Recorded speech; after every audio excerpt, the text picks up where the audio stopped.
My two kids and I grabbed our canoe and we headed down the river from Fisherman's Park up in Basalt. I had a pretty enjoyable little float until we got to right there. Yeah, so we were coming down and it was a mess. I mean, it was an enormous pile of rock all over the place. You could hardly tell where the main channel was anymore. And on top of all this rock were deadfall trees that had washed up, all kinds of debris.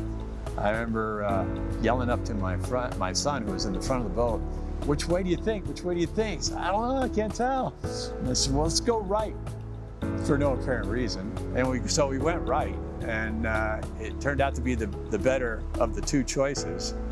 But we still got hung up, and we were stuck good.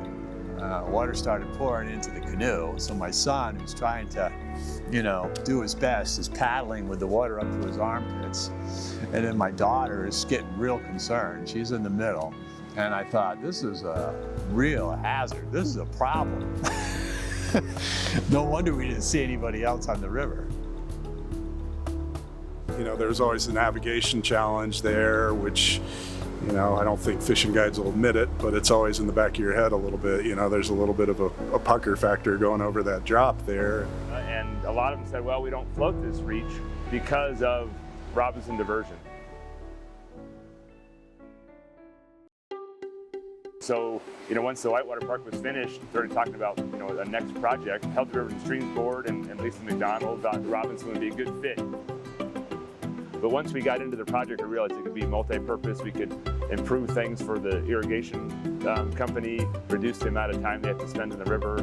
We could improve fish passes through the reach, and then of course the boat passage. We had a really strong stakeholder group, a lot of folks in the valley that were interested in making this project happen that really helped out. We got cooperation from a couple of landowners. The project's actually on 3 different landowner properties, CDOT, the Overmeyer family, and then the mobile park here behind us.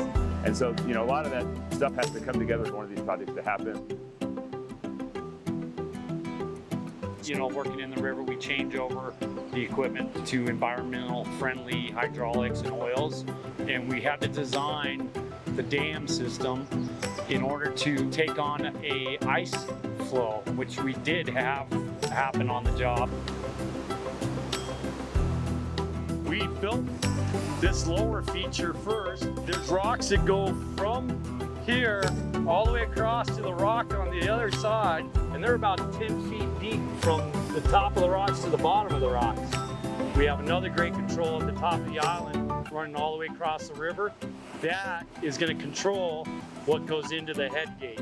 It also, kind of formed the 2 bookends of the riffle to help with stability. And then if there is maintenance in the future, the ditch company has a template to follow and not change the river on the big scale that was happening before. So this is the new head gate to the Robinson Diversion.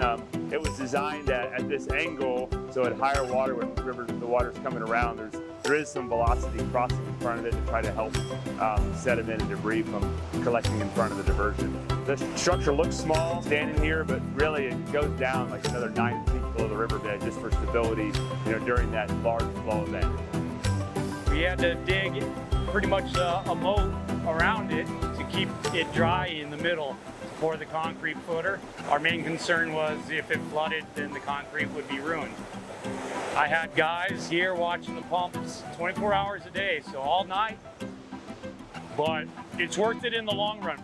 We're here to build stuff to last as long as we can possibly make it last. I've got nothing but positive feedback from the fishing guide community. It just makes that stretch so much safer and easier to run. It seems like it might allow the fish to move around a little bit better in there as well. We've got more people on the river than ever, and if we can spread out the usage, this leads to, I think, a better experience for everyone. Well, it did create an interesting little wave here, just the way you'd hope. And certain flows, that's the spot to hang. People want to climb, people want to bike, people want to float, people want to fish, people want to hike, right? And the more you open the rivers up to that kind of enjoyment, the more people will fight to protect this resource right where it is.